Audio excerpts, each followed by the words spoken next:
What's going on, guys? Today, we're putting the rear end in the car. Finally got it.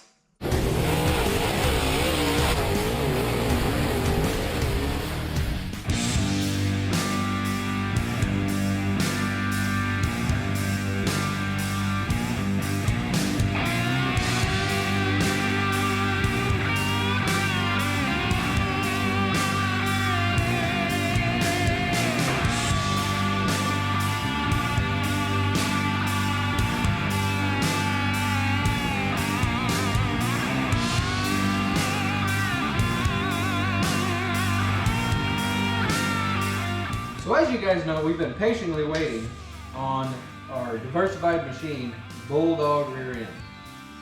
And I got to say, I'm pretty happy with the result. If you guys are interested in the bulldog rear ends, I'll definitely put a link below in the comment section as well. And on top of this, we've also got our Hammond Motorsports bird cages. What do they call them that? I don't know. They just do. Brake caliper bracket, brake floater, chain limiter. But let's get right into this thing. Let me show you a little bit about this and what we got planned for it. So, what I got planned for today is trying to get these bird cages on there, our brake caliper bracket, the brake floater and everything, and get this thing slid underneath of our car. What we got here? Well, if you guys are not subscribed to the build, this is our 2010 Larry Shaw by Landers modified, dirt modified, and we pulled this thing out of the tree row and we're giving it a new lease on life. So we're in the middle of rebuilding this thing, and it's coming out real good. Got the body started on it. I'll put a link also to the playlist on this thing. So if you guys want to check that out, definitely subscribe to the channel, and it'll get you more info on that. But let's dig right into this and let's start sliding stuff on this rear end, because we got to get it in there. We got to race real soon.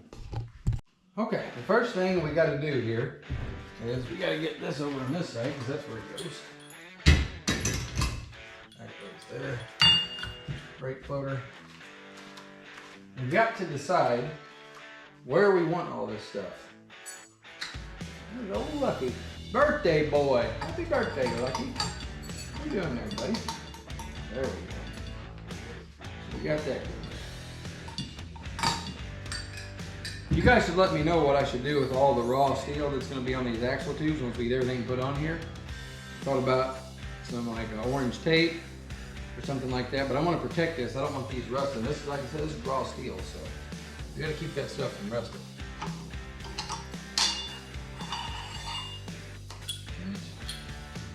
Greasable. So Dave makes these really cool. He puts a grease zerk in them where you pump grease in the middle of this, and he takes the dust sleeve off of the inside on both of them. So whenever you're washing your car, it's inevitable you're gonna get water in this. Well, putting a grease zerk in there allows you to pump grease in here, and you'll be able to push the water out around this. And it's also important when you get done washing it to blow this with compressed air, get all that water out, because the life of your car handling good, it all hinges on how your bearings are. Believe that. Okay, and right on top of that,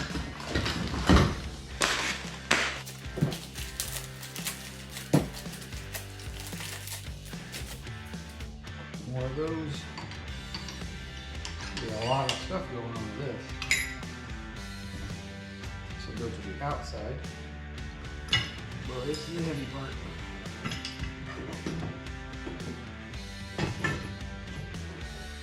Let me back up here. Here's what I suggest.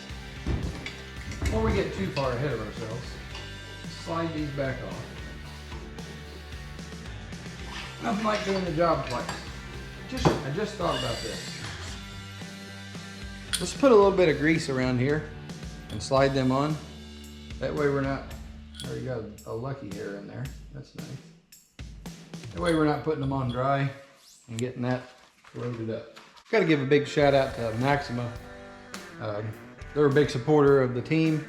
So if you guys are interested in any waterproof grease, which we're going to use pretty well on every moving bearing or anything to do with lubrication, this is getting it.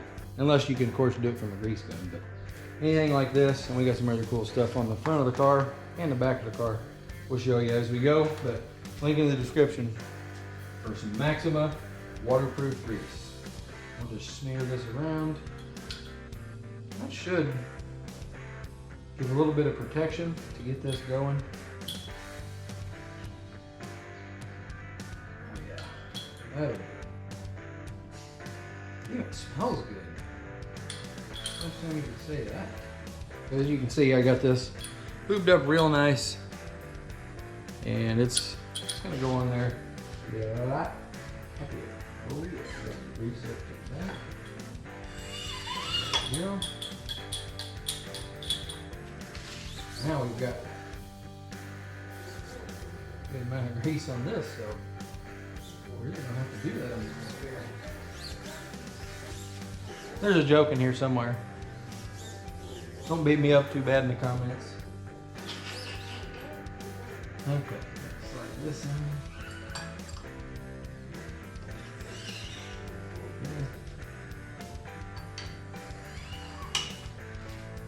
Some more. This bearing.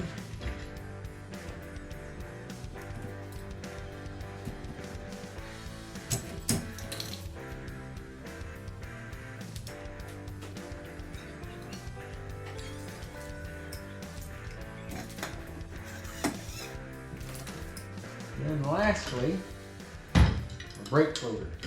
We're running a brake floater on this thing. Project together for the first time. See, it's talking, I do the wrong stuff.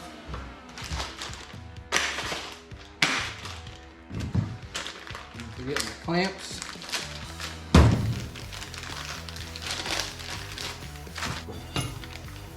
Boogeyman.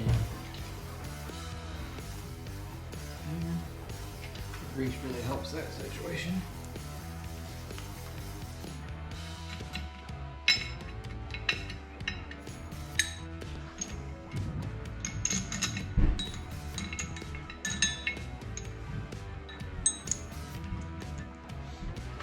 So when you're setting your bird cage, oh, by the way, everybody say hi to Mr. James Carter. He came over to help me out. Hey everybody.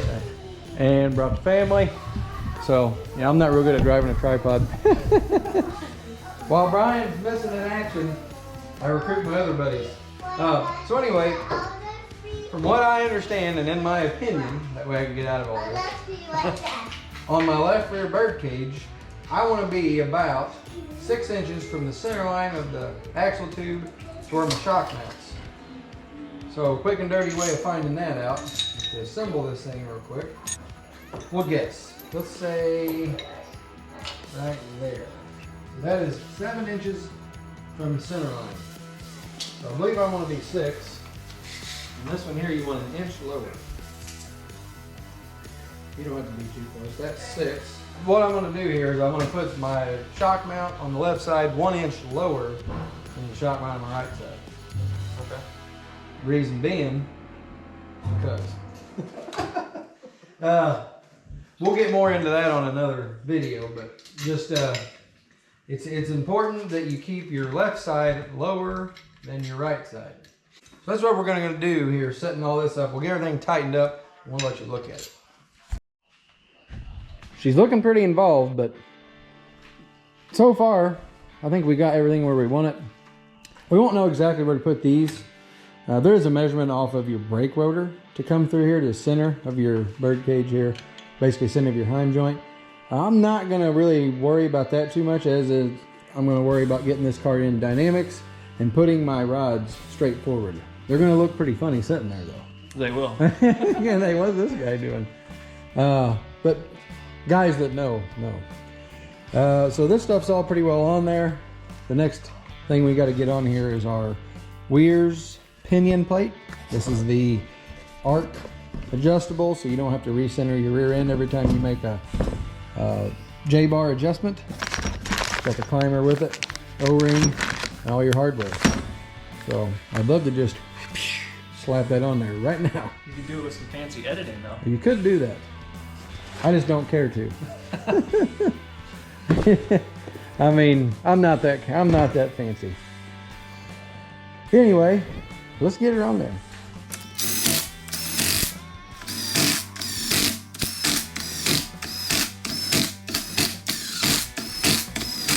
The torque spec is 25 pounds of feet.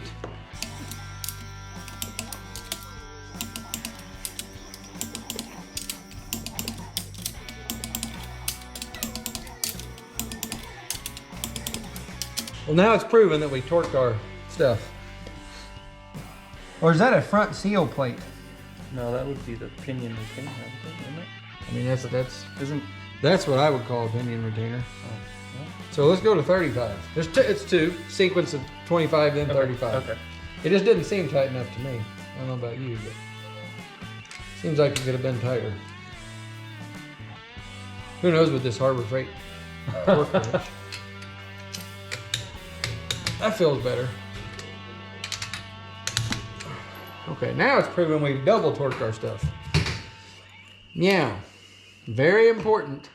When you put this on here, James can tell you, he was there the night that it happened, wasn't you? When I lost this? No, I think that was the second night. Okay, night 2. Loctite, at least blue Loctite, if not red or the, I don't know, green. They make it stronger than red? I think green's stronger. Brian could tell me if he was here. They make basically you welded it in. Oh. So we're just going to use the Loctite 272. And we'll have it on video, so there's no doubt that we Loctited this.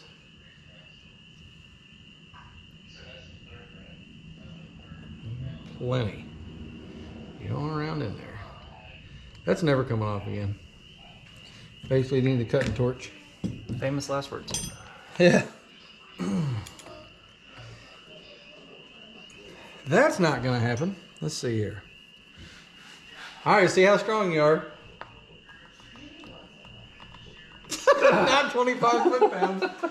Something was popping that wasn't supposed to be. I think that was my wrist. I know an easy way to get 25 foot-pounds.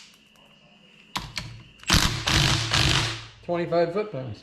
There's 3 Ugga-Duggas. Okay. Yes. I believe you. Yeah. 8.6 foot-pounds per Ugga.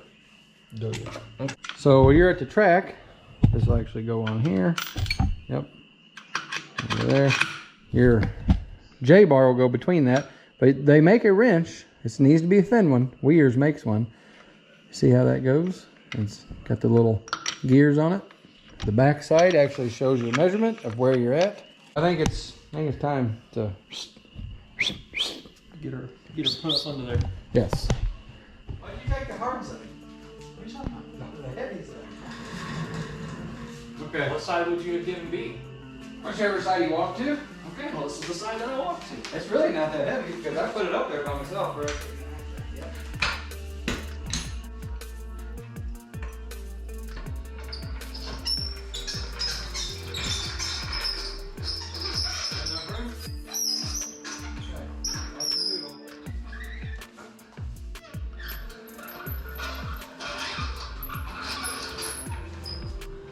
Something like that? Yeah, that's about perfect. Well, we made it. Now we can put the bars on it.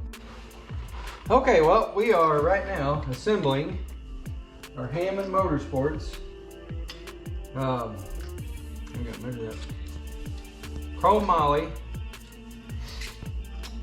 Yeah. What are these? What are these called? Trailing arms. Trailing arms.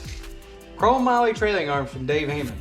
And I really like the way he makes these because what he'll do is he will weld the end pieces on here and then machine them after all the welding's done. So it's true center all the way down. Very, very strong and very precise. You ain't gonna find no concentricity problems with that thing. No.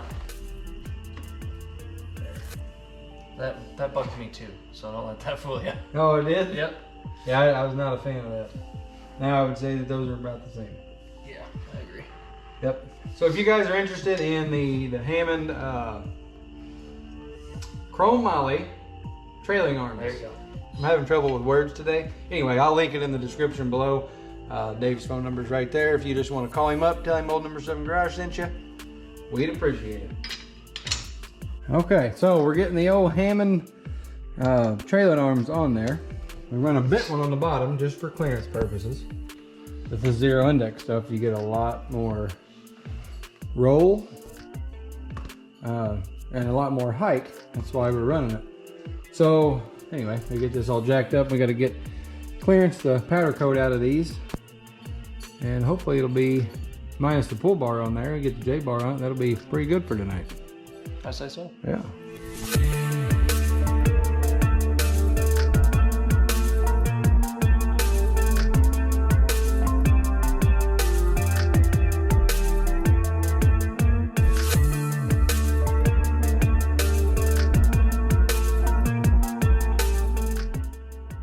Whatever. Okay, real time. It's still upside down.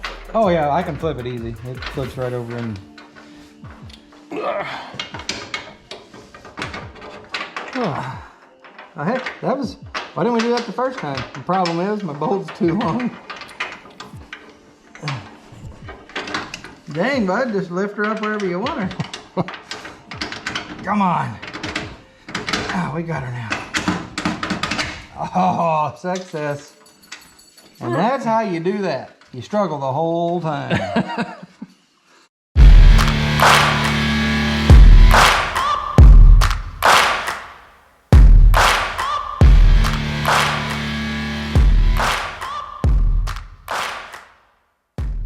Well, hey, I would call that a success. I would say that that is definitely a success. It's holding its own weight. Not bad for an hour and a half or two. No. Yeah. So still waiting on the hubs. They should be here either tomorrow or first of next week.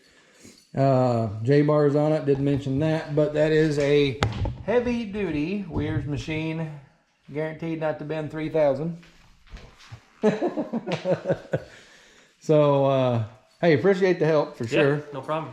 Definitely needed two guys on this one. Yeah. You know, that would have been tough to do one guy. So, me and my dad were supposed to do this Saturday, so I don't know what we're going to do now. Go fishing, I guess. There you go.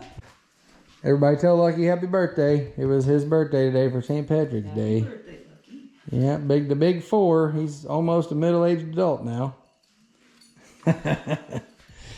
All right, y'all, we appreciate you. Yeah, I wish I could talk today. We appreciate you hanging out in the shop. And again, special thanks to Mr. Carter there for coming. That's not yours. You're not supposed to be eating that. And I guess we'll catch you on the next one. I don't know what we'll do next, but some sort of progress. So we'll see you on the next one.